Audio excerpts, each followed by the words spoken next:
Hi everyone, welcome back. Today I have a vintage sewing pattern haul for you. I have very little self-control when it comes to Etsy, and so I recently picked up quite a number of 1950s patterns, 1940s patterns, even 1930s patterns. I thought today, just to keep it a little organized and not to let the videos get too long, I thought I'd just start with the 1950s patterns. So I hope you like, subscribe, and check out some of my other videos.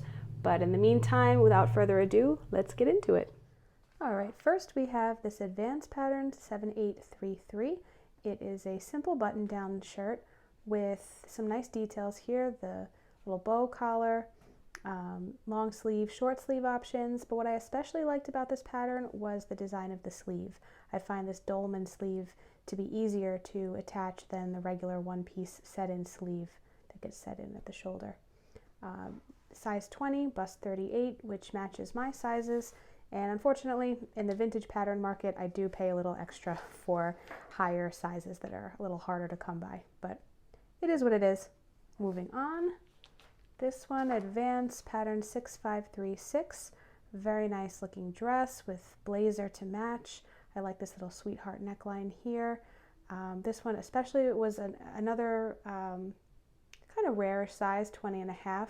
The half sizes indicate more of a full figure accommodation in the measurements. So again, good for me.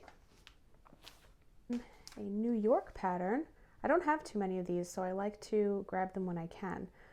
New York pattern 1300. This is an even easier sleeve than the dolman sleeve, the kimono sleeve. It is, the entire top is one piece. Doesn't get much easier than that. I appreciated that, and I also appreciated this top right here. I really love mock neck shirts, and the 3/4 sleeve is very nice as well. The size 17, odd sizes are, from what I understand, junior sizes, but 17 was the size that was closest to my own measurements, so I figured I'd grab that and just make any modifications as needed. Next one, I love this mostly because the pictures of the ladies just look so sassy. This is Simplicity pattern 3559. Look at this lady right here. She's just like, ugh, peasants. This one is just, I don't know. She looks like she was just about to talk smack to somebody.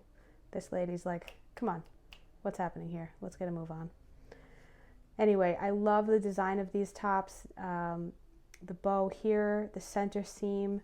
I just think it's a really lovely fit. Another New York pattern, 719. This obviously is nowhere near my size, but I thought I would buy it and just modify the pattern pieces as best I could. It would be good practice for pattern grading.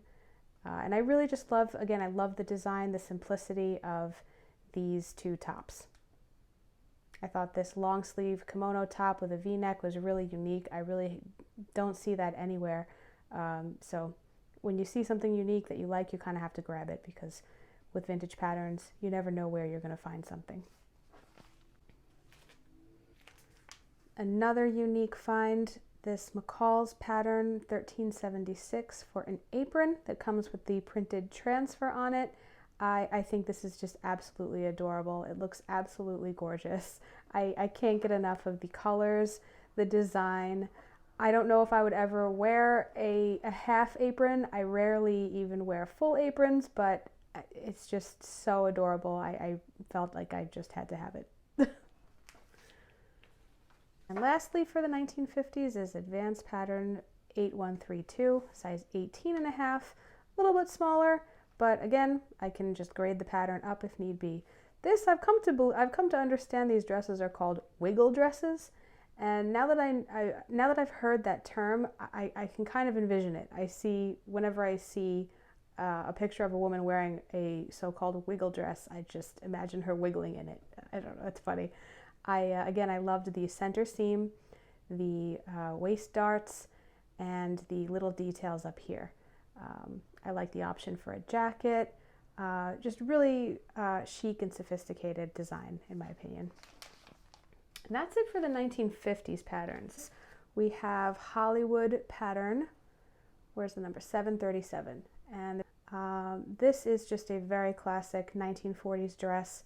Found it unusually in my size, so I figured I would snag that. I obviously love the design. 1940s, very classic. The bishop sleeve here, short sleeve option, nice belt detail, really nice things to play around with here. And they're collectibles. I consider the patterns that have these old movie stars on them to be collectibles. So really happy about that one. Hollywood pattern, number 1868. This one, not so much my size, bust 34, 37 hip, but again, I will grade that pattern and make it fit. So this absolutely gorgeous. I mean, I just think of the movie Mildred Pierce when I see this dress. I hope someone out there has seen Mildred Pierce with the famous Joan Crawford.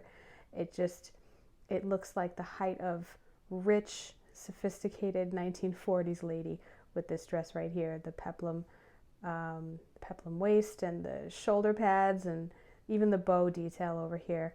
And of course, a mink stole. These, as you can see, are a little different.